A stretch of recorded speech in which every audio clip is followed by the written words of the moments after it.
Bayangkan, kamu dapat beasiswa ASEAN Scholarship di Singapura.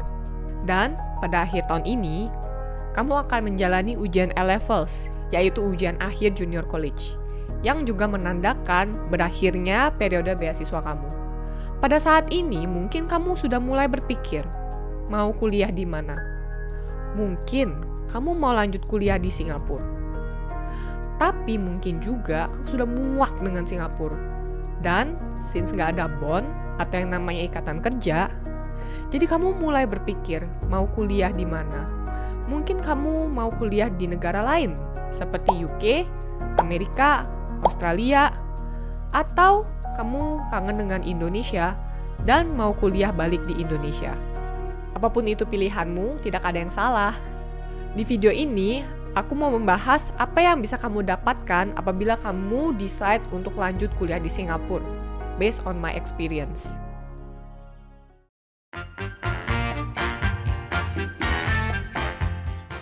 Pertama-tama, let's look at the timeline. Kamu akan selesai A-Levels di bulan Desember. Hasil A-Level biasanya keluar di bulan Februari, dan pendaftaran universitas di Singapura sudah buka mulai bulan Maret untuk tahun ajaran yang baru yang mulai di bulan Juli akhir, kecuali SUTD, yang kuliahnya mulai bulan Mei. Kamu mulai lihat-lihat jurusan dari universitas yang ada, dan kamu mulai menimbang-nimbang sebagaimana bagusnya nilai A-Levels kamu supaya kamu bisa mendapatkan jurusan yang kamu mau. Untuk lanjut kuliah di Singapura, kamu sebetulnya bisa melihat kriteria masuk ke universitas negeri seperti NUS, NTU, SMU, SUTD, atau universitas swasta seperti SIM, James Cook, Raffles, LaSalle sebelum kamu mendaftar. Gampang banget caranya. Kamu tinggal mengunjungi website dari universitas yang kamu mau dan melihat indicative grade profile dari jurusan yang kamu inginkan.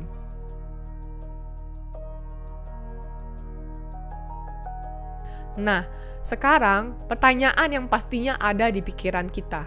Apa worst case scenario-nya seandainya nilai A-Levels kita tidak mencukupi untuk memasuki universitas-universitas di atas?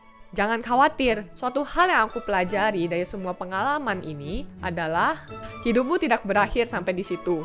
Masih banyak jalan untuk mencapai cita-citamu. Kamu bisa mencoba untuk mendaftar universitas di luar negeri yang tidak membutuhkan nilai A-Levels. Salah satu contohnya, kamu bisa daftar ke universitas di Amerika yang menggunakan nilai SAT. Atau kamu juga bisa ke Indonesia dan mendaftar ke universitas-universitas di Indonesia.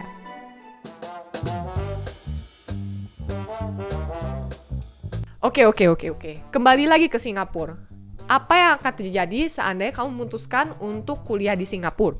Setelah kamu sudah menentukan jurusan yang kamu minati, universitas yang kamu mau daftar, dan didukung dengan indicative grade profile yang memadai, kamu bisa langsung mempersiapkan diri untuk mendaftar universitas di Singapura.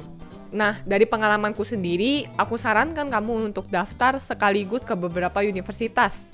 Mengingat persaingan yang ketat dari local student maupun international student. Ingat ya, yang daftar ke universitas di Singapura tuh bukan cuman kamu sendiri. Banyak juga orang Indo yang mau daftar kuliah di Singapura. Terus, kalau beasiswa gimana? Harus daftar lagi nggak? Tenang aja. Bagi kalian yang nilainya bagus, kalian nggak usah daftar beasiswanya lagi. Semua orang yang daftar ke universitas di Singapura, terutama universitas negeri seperti NTU, NTUS, SMU, dan SUTD, kalau nilai A-Levels-nya bagus, langsung otomatis dipertimbangkan untuk scholarship. Dan seandainya kamu masuk untuk dipertimbangkan ke scholarship, biasanya kamu harus interview ulang lagi, atau kamu tidak perlu interview sama sekali. Jadi itu semuanya tergantung dengan seberapa bagus nilai A-Level-mu. Dan jika semuanya berjalan lancar, sampai disinilah perjalanan secondary junior college kamu sebagai seorang ASEAN Scholar. Welcome to university!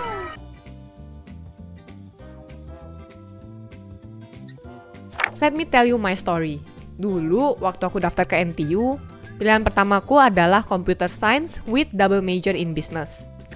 Pilihan keduaku, Information Engineering and Media with double major in Business. Sedangkan pilihan ketigaku, Information Engineering and Media saja, atau yang biasanya disebut dengan AIM. Selain daftar ke NTU, aku juga daftar ke SUTD dan ke NUS. Di SUTD, aku dapat tawaran jurusan Information Technology-nya.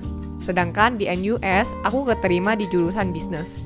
Di NTU, aku keterima di jurusan Information Engineering and Media, yaitu pilihan ketiga aku. SUTD aku tolak karena universitasnya masih baru dan pada saat itu masih belum ada orang yang lulus dari sana. Jadi aku agak ragu dengan kualitasnya pada saat itu. Untuk NUS aku juga tolak karena yang pertama aku jurusannya kurang sesuai dan kurang cocok dengan minatku.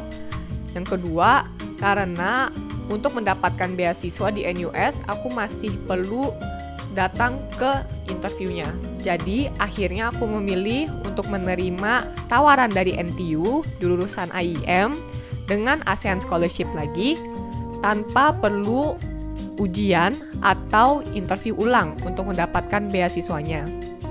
Sedikit fakta tentang jurusanku AIM yang nama lainnya adalah Information Engineering and Media. Itu adalah jurusan di mana aku bisa mempelajari berbagai banyak hal. Yang pertama, aku bisa belajar coding, lalu electrical engineering, design, dan juga communication skills. Looking back, it was a long and fruitful journey. And I'm glad with the decision that I made that brings me to where I am now. Thank you!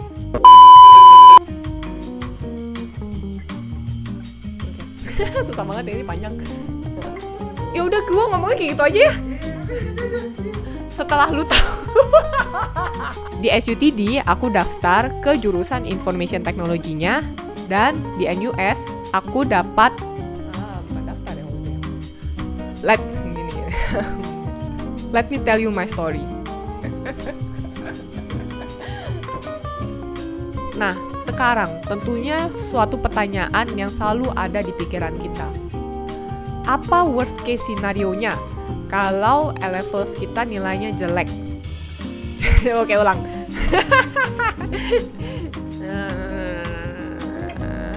Oke. Nah, sekarang pertanyaan yang pastinya ada di pikiran kita. Apa